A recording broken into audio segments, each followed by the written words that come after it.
याद रखिए, ये भाषा किसकी है? किसी ईश्वर की है? क्या यह भाषा किसी गुंडा तत्व की नहीं है कि उसको कोई भी व्यक्ति बुद्धि और बल से नहीं मिटा सकता? तो आप कौरवों के पास क्या करने गए थे? हिंदुओं के पूर्वजों की तस्वीरों पर यही लिखा देखा है कि वे स्वर्गवासी हैं। तो नरकवासी कौन है? कौन बताएगा नरक में कौन गया? ये कैसा धर्म है जिसमें भगवान की बात से इंकार करने वाला भी स्वर्ग में पहुंच गया है? अभी तो ये सारे संसार के मालिक थे। सारे संसार में जो हिंदू धर्म फैला हुआ है वो उसकी स्थापना करने वाले यही हैं। आप अच्छी तरह जानते हैं, फिर भी उस बेचारे उत्तंग ऋषियों को आप डरा रहे हैं, धमका रहे हैं। समझ से बाहर बात है कि किस तरह के लोगों पर और किस तरह के लोगों को इस देश में ईश्वर बनाकर पूजा जाता है।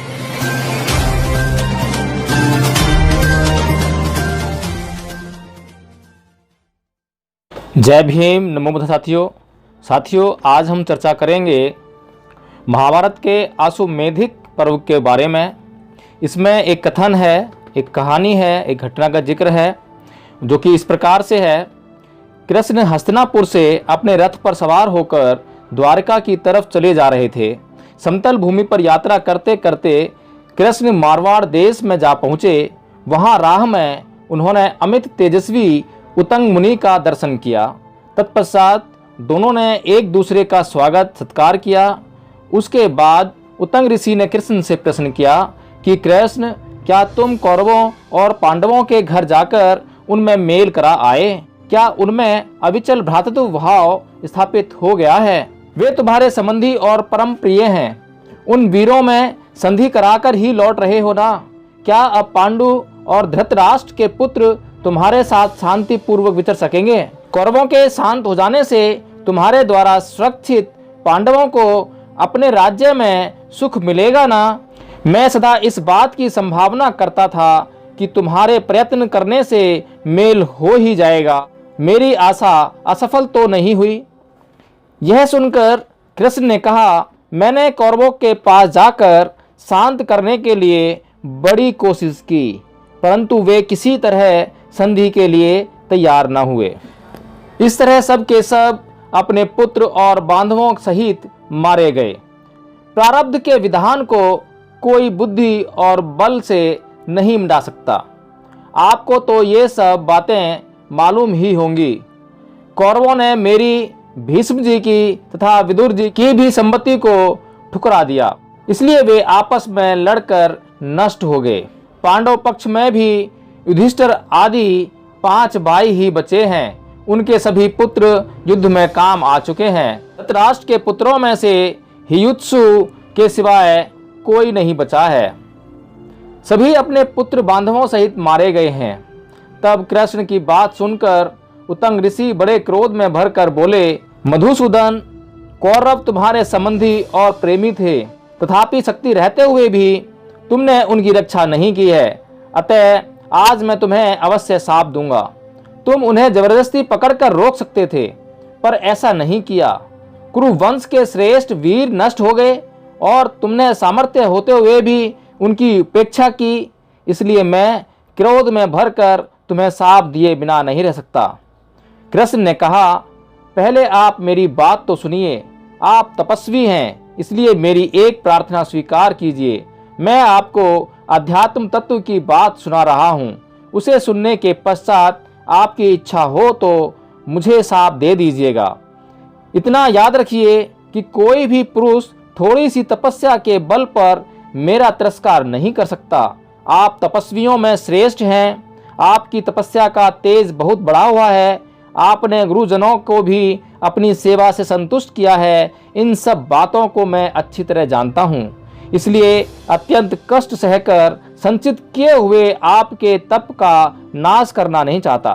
तब उत्तंग ने कहा, तो अपने कथनानुसार अपने अध्यात्म तत्व का वर्णन करो। उसे सुनकर मैं तुम्हारे कल्याण के लिए आशीर्वाद दूंगा या शाप ही दे दूंगा। यह सुनकर कृष्ण ने उनसे इस प्रकार कहा, आपको मालूम होना चाहिए कि तमोगुण, रजोगुण, सत्वगुण ये सभी भाव मेरे ही आश्रित हैं।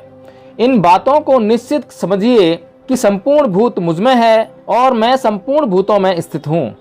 संपूर्ण दैत्य, यक्ष, राक्षस, नाग और अप्सराओं का मुझसे ही प्रादुर्भाव हुआ है। विद्वान लोग जिसे सत्य, असत्य, अव्यक्त और क्षर अक्षर कहते हैं, वह सब मेरा ही स्वरूप है। मैं ही विष्णु, ब्रह्मा, इंद्र तथा सबकी उत्पत्ति और प्रलय का कारण हूँ।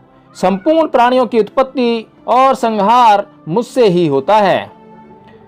जब जब युग का परिवर्तन होता है, तब तब प्रजा की भलाई के लिए भिन्न भिन्न योनियों में प्रविष्ट होकर धर्म मर्यादा की स्थापना करता हूँ। जब देव योनि में अवतार लेता हूँ, उस समय देवताओं की ही भांति सारे आचार विचार का पालन करता हूँ। गंधर्व योनि में अवतार लेने पर मेरा सारा आचार विचार गंधर्व के ही समान होता है। इसी प्रकार नाग योनि में नागों की तरह और यक्ष राक्षस योनि में उन्हीं की तरह आचरण करता हूँ।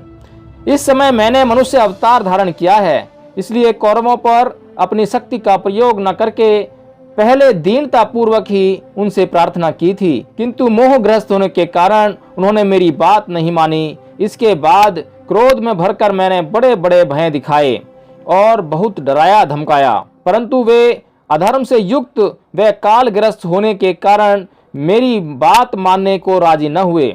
अतः युद्ध में प्राण देकर स्वर्ग में पहुंचे हुए हैं।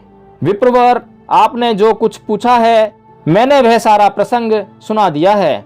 यह सुनकर उत्तंग मुनि ने कहा कि जनार्दन, मैं जानता हूं कि आप संपूर्ण जगत के कर्ता हैं। आपने जो ये ज्ञान का उपदेश किया, उसे मैं निश्चय ही आपकी कृपा समझता हूं। अब मेरा चित्त प्रसन्न होकर आपकी भक्ति में परिपूर्ण हो गया है। साथियों, इस कहानी में जो ये कथन है, इसमें कुछ बातें ऐसी हैं जिस पर विचार करना चाहिए। हमें सोचना चाहिए कि जो कृष्ण हैं, आखिर उनका अस्तित्व किस प्रकार का है और वे मनुष्य रूप में अवतार लेकर ऐसा कौन सा सिद्धांत प्रतिपादित कर रहे हैं जिससे कि मनुष्य का कल्याण हो सके। साथियों, जैसा कि मैंने अपने कई वीडियोज़ के माध्यम से बार बार यह समझाने का प्रयत्न किया है कि कृष्ण की हिंसा की आज संसार को जरूरत नहीं है, बल्कि बुद्ध की शांति व अहिंसा की संसार को आज बहुत भारी आवश्यकता है। इस घटना में उत्तंग ऋषि जो कृष्ण से अपेक्षा करते हैं वह बहुत ही उचित है, क्योंकि जितनी बड़ी डींगे कृष्ण हाँकते हैं उसके अनुसार तो उन्हें हर समस्या का हल इस संसार के सामने प्रस्तुत कर देना चाहिए। साथियों, उत्तंग ऋषि यही तो कह रहे हैं कि क्या तुम कौरवों और पांडवों के घर जाकर उनमें मेल करा आए? क्या उनमें अविचल भ्रातृ भाव स्थापित हो गया है? वे तुम्हारे संबंधी और परम प्रिय हैं। उन वीरों में संधि कराकर ही लौट रहे हो ना? क्या अब पांडु और धृतराष्ट्र के पुत्र तुम्हारे साथ शांतिपूर्वक विचरेंगे? कौरवों के शांत हो जाने पर तुम्हारे द्वारा सुरक्षित पांडवों को अपने राज्य में सुख मिलेगा ना? मैं सदा इस बात की संभावना करता था कि तुम्हारे प्रयत्न करने से मेल हो जाएगा। मेरी आशा असफल तो नहीं हुई। साथियों, कितनी अच्छी बात, शांति स्थापित करने वाली बात, अहिंसा के मार्ग पर चलकर निर्णय पर पहुंचने की बात उत्तंग ऋषि करते हैं।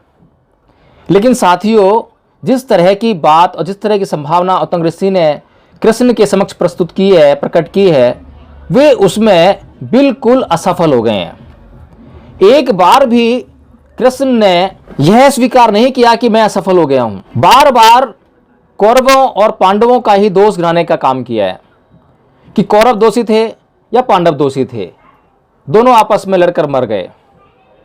साथियों, ये कैसे धर्म के शास्त्र हैं, कैसे शक्तिमान हैं, कैसे चमत्कारों से युक्त हैं, किस प्रकार के उपदेश करते हैं, किस प्रकार से यह मनुष्य का कल्याण कर सकते हैं, ये समझ से बाहर की बात है। और सारा संसार जानता है, जिसने महाभारत पढ़ी है, कि किस तरह से कृष्ण ने इस महाभारत के युद्ध को रोकने का प्रयास किया।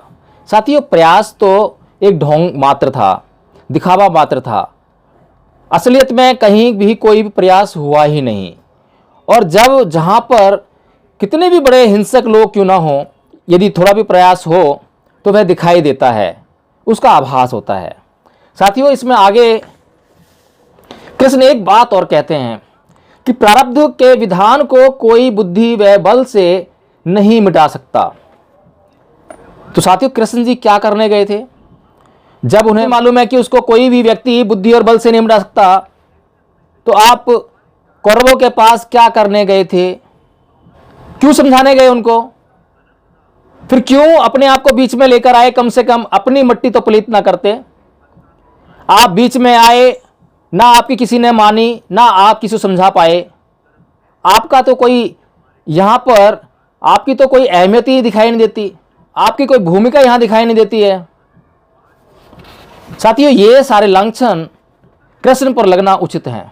और इतना ही नहीं कह के रुकते, बल्कि उत्तंग ऋषि को यह भी कहते हैं कि प्रारब्ध के विधान को कोई बुद्धि और बल से मिटा नहीं सकता, और ये तो बातें आपको मालूम ही होंगी। उस उत्तंग ऋषि को मालूम है, लेकिन इन कृष्ण महाशय को यह नहीं मालूम है, और फिर भी चले गए मुंह उठाकर उन कौरवों के पास हल निकालने के लिए। और हल भी कैसा, उनके सामने एक मांग रखते हैं कि आप जो है किसी भी हाल में अपनी नाक नीची कीजिए। आप पूरा राज्य नहीं दे सकते तो 5 गांव देकर अपनी नाक नीची कीजिए। नाक का सवाल तो लेकर गए हैं वहां पर। और कौन सा ऐसा व्यक्ति है संसार में जो अपनी नाक को नीचा करना चाहेगा, जो अपने ईगो को छोड़ना चाहेगा। वहां पर शांति को स्थापित करने की कोई बात नहीं हो रही है, वहां पर सिर्फ अहंकार की पुष्टि ही हो रही है। साथियों, इसके बाद तब कृष्ण की बात सुनकर उत्तंग ऋषि बड़े क्रोध में भरकर बोले, हे मधुसूदन, तुम अपने कार्य में सफल हो गए हो तो मैं तुम्हें शाप दूंगा। ऐसी कथा कहानियों से हिंदू धर्म के ग्रंथ भरे पड़े हैं कि कोई ऋषि मुनियों की बात न माने तो वो शाप देते थे और शाप उन पर फलीभूत होता था। क्योंकि यदि ऐसी बातों से ये ग्रंथ ना भरे पड़े हों तो जो सामान्य जनमानस है, सामान्य बुद्धि वाला जनमानस है, वो इनकी बातों में कैसे आएगा और इनसे डरेगा कैसे। ये जो शाप देने का जो विधान है कि ब्राह्मण जो है शाप किसी को भी दे सकता है और उसके शाप का रिजल्ट जरूर आता है, ऐसी बातें इनके ग्रंथों में भरी हुई हैं। और ऐसी बातें सुना सुनाकर भारत के भोले भाले लोगों को बेवकूफ बनाकर रख दिया है। उनका शोषण लगातार हो रहा है। फिर इसके बाद कृष्ण क्या करते हैं, यह बहुत ही सोचने और समझने लायक बात है। कृष्ण ने कहा, पहले आप मेरी बात सुनिए। आप तपस्वी हैं, इसलिए मेरी एक प्रार्थना स्वीकार कीजिए। यहां प्रार्थना कर रहे हैं, भाई प्रार्थना कैसी होती है। मैं आपको अध्यात्म तत्व की बात सुना रहा हूं। अब सुनिए क्या अध्यात्म तत्व है इनका। उसे सुनने के पश्चात आपकी इच्छा हो तो मुझे शाप दे दीजिएगा। इतना याद रखिए कि कोई भी पुरुष थोड़ी सी तपस्या के बल पर मेरा तिरस्कार नहीं कर सकता। याद रखिए, यह भाषा किसकी है? किसी ईश्वर की है, किसी भद्रजन की है, किसी सभ्य व्यक्ति की है, किसी नैतिकता से पूर्ण आचरण युक्त व्यक्ति की है। क्या यह भाषा किसी गुंडा तत्व की नहीं है? क्या हमने ये जो भाषा का इस्तेमाल करते हुए अपने आसपास किन्हीं गुंडा लोगों को नहीं देखा है? समझ से बाहर बात है कि किस तरह के लोगों पर और किस तरह के लोगों को इस देश में ईश्वर बनाकर पूजा जाता है। आगे कहते हैं, आप तपस्वियों में श्रेष्ठ हैं, आपकी तपस्या का तेज बहुत बढ़ा हुआ है। अब आप तपस्वियों में श्रेष्ठ भी हैं। अभी तो कह रहे हैं कि कोई थोड़ी सी तपस्या करके कोई भी मेरा तिरस्कार नहीं कर सकता, और अब कह रहे हैं कि आप तपस्वियों में श्रेष्ठ हैं। बताइए, अपनी ही बात का मोल नहीं है। एक पल कुछ कहा, दूसरे पल उसको पलट दिया। आपकी तपस्या का तेज बहुत बढ़ा हुआ है, अभी तो कह रहे थे कोई कुछ नहीं कर सकता। अरे इतना ही कह देते कि भाई आप मेरा तो कुछ नहीं कर सकते लेकिन दुनिया को कुछ कर सकते हैं। आप पहले ऐसा क्यों बोल रहे हैं कि थोड़ी सी तपस्या? ये थोड़ी तपस्या वाला पुरुष है कोई जिसको आप कह रहे हैं कि आप तपस्वियों में श्रेष्ठ हैं, आपकी तपस्या का तेज बहुत बढ़ा हुआ है, आपने गुरुजनों की भी अच्छी तरह से सेवा की है, उसको संतुष्ट किया है। इन सब बातों को अच्छी तरह जानता हूं मैं, आप अच्छी तरह जानते हैं, फिर भी उस बेचारे उत्तंग ऋषि को आप डरा रहे हैं, धमका रहे हैं कि थोड़ी सी तपस्या करके तू मुझे मेरा तिरस्कार नहीं कर सकता। इसलिए अत्यंत कष्ट सहकर संचित किए हुए आपके तप का नाश नहीं करना चाहता। ये लो, ये धमकी नहीं तो और क्या बताओ। ये शिष्टाचार नहीं है। जो उत्तंग ऋषि ने बातें कही हैं, जो उत्तंग ऋषि ने आपसे आशा प्रकट की है और उनकी जिस आशा में आप असफल हो गए हैं, आप उनके सामने अनुनय विनय करें, आप उनसे क्षमा मांगें। इस तरह से उत्तंग ऋषि को मनाना संभव है, लेकिन आप तो डराकर धमकाकर अपने प्रभाव में लाकर उनको जो है मनाना चाहते हैं। इसके बाद साथियों, आपको मालूम होना चाहिए कि तमोगुण, रजोगुण, सत्वगुण ये सभी भाव मेरे ही आश्रित हैं। अब सुनिए कितने बड़े इंटेलिजेंट पर्सन हैं ये, और कितने सारे अध्यात्म का ये जानकार हैं, और सब कुछ इनसे निकल रहा है। इन बातों को निश्चित समझिए कि संपूर्ण भूत मुझ में है और मैं संपूर्ण भूतों में स्थित हूं। संपूर्ण दैत्य, यक्ष, राक्षस, नाग और अप्सराओं का मुझसे ही प्रादुर्भाव हुआ है। विद्वान लोग जिसे सत्य, असत्य, अव्यक्त और क्षर, अक्षर कहते हैं, वह सब मेरा ही स्वरूप है। मैं ही विष्णु, ब्रह्मा, इंद्र तथा सबकी उत्पत्ति और प्रलय का कारण हूं। संपूर्ण प्राणियों की उत्पत्ति और संहार मुझसे ही होते हैं। जब जब युग का परिवर्तन होता है, तब तब प्रजा की भलाई के लिए भिन्न भिन्न योनियों में प्रविष्ट होकर धर्म मर्यादा की स्थापना करता हूं। लीजिए, ये न केवल धमकी दे रहे हैं, बल्कि धमकी भी बड़ी प्रभावशाली दे रहे हैं। ऐसी धमकी सुनकर अच्छे अच्छे लोग घुटने टेक दें। अगर मेरे सामने रात के समय कोई व्यक्ति, थोड़ा सा अजीब सा परिधान पहन के आ जाए और वो मुझे जरा सी धमकी दे दे कि मैं तेरा अनिष्ट कर दूंगा, मैं तुझे मार दूंगा, तो मैं तो डरे बगैर रह नहीं पाऊंगा। इस संसार का कोई भी व्यक्ति कैसे डरे बगैर रह पाएगा? और उसके सामने तो इतनी सारी बातें कह दी हैं कि लोगों को जन्म ये देते हैं, मारते भी उन्हीं को यही है, सब कुछ इनके द्वारा होता है। उसके बाद ये एक और बात कहते हैं कि तब तब प्रजा की भलाई के लिए भिन्न भिन्न योनियों में प्रविष्ट होकर धर्म मर्यादा की स्थापना करता हूं।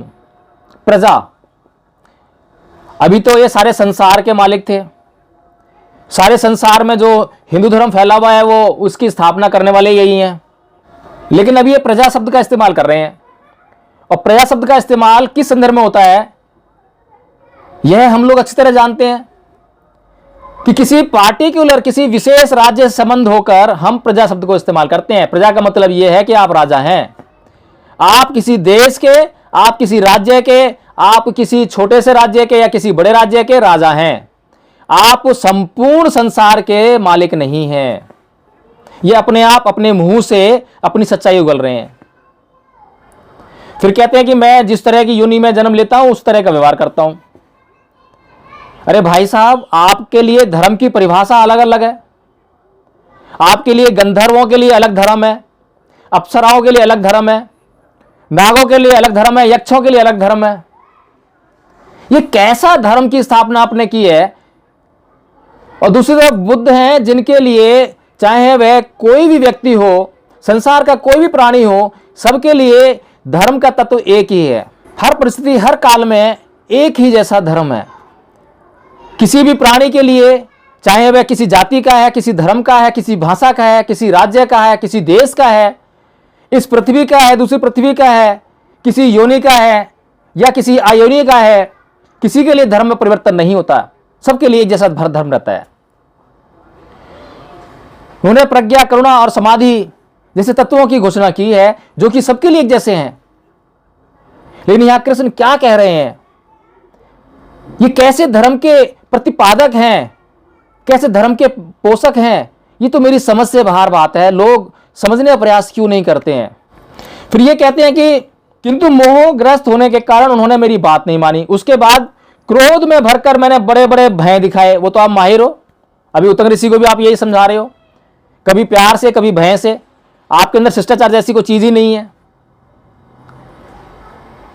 आप क्रोध करना जानते हैं और शांति करना जानते हैं, ऐसा कैसे हो सकता है?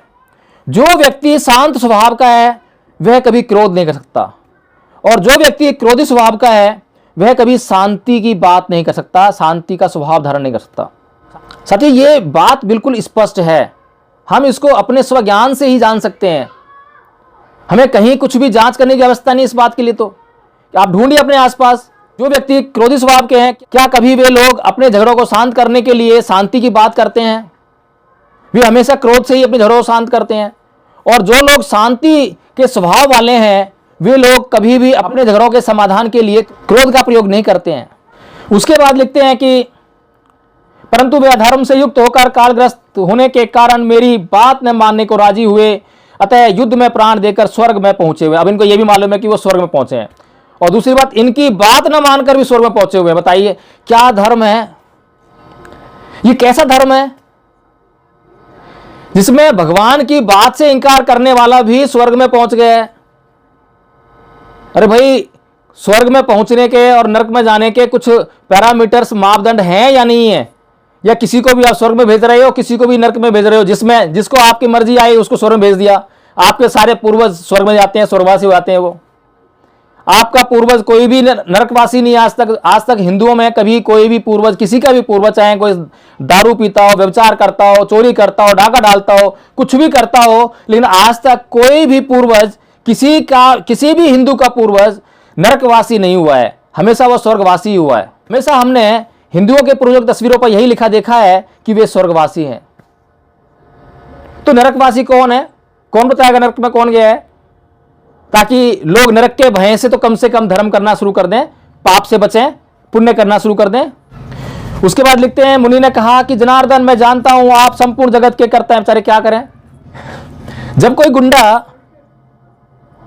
पिस्तौल के बल पर, चाकू के बल पर किसी को लगा दे, पिस्तौल चाकू उड़ा दे, तो उसके बाद उसके पैरों में नहीं गिरेगा तो क्या करेगा? अपने जीवन की भीख नहीं मांगेगा तो क्या करेगा? तो वही तो तंग ऋषि कर रहे हैं कि हे जनार्दन, मैं सबको जानता था, मुझसे तो ऐसी, बस मैं तो आपसे ऐसे मजे ले रहा था। मैं आपसे मजे ले रहा था कि आप ऐसा क्यों नहीं करके, वैसा क्यों नहीं करके, आपके अंदर यह सामर्थ्य था, आप तब भी ये करके मैं आपको साफ दे डालूंगा। अब देखिए, यहां पर मनुष्य का अवतार धारण किए हुए हैं, लेकिन मनुष्य का अवतार धारण करने पर भी वो जो ब्राह्मण है उसकी शक्तियां फेल हो गई हैं। एक मनुष्य के सामने एक ब्राह्मण की शक्तियां फेल हो गई। ये कथा कहानियों से भरा हुआ धर्म, इसके ग्रंथ इस संसार के मनुष्यों का किसी भी प्रकार से कल्याण नहीं करते हैं। तो साथियों, महाभारत का यह कथन मैंने इसलिए यहां पर प्रकट किया ताकि हम लोग कुछ बातों को, जिनसे हम लोग अनभिज्ञ हैं या समझ नहीं पा रहे हैं, हम उनको समझने का प्रयास करें। मेरी ना तो कृष्ण से दुश्मनी है, ना मेरी हिंदुओं से दुश्मनी है। मेरी दुश्मनी किसी से नहीं है, बल्कि सबसे प्रेम है। मैं सबके लिए कल्याण का मार्ग चाहता हूं, इसीलिए मैंने यह कथन यहां पर प्रकट किया है। जय भीम, नमो बुद्धाय। अपना चैनल, आपका चैनल, समाज का चैनल, देश का चैनल एनबी न्यूज 24/7 को आप लाइक करें, सब्सक्राइब करें और ज्यादा से ज्यादा इसकी वीडियो को शेयर करें, ताकि हर खबर को मैं आप तक आसानी से पहुंचा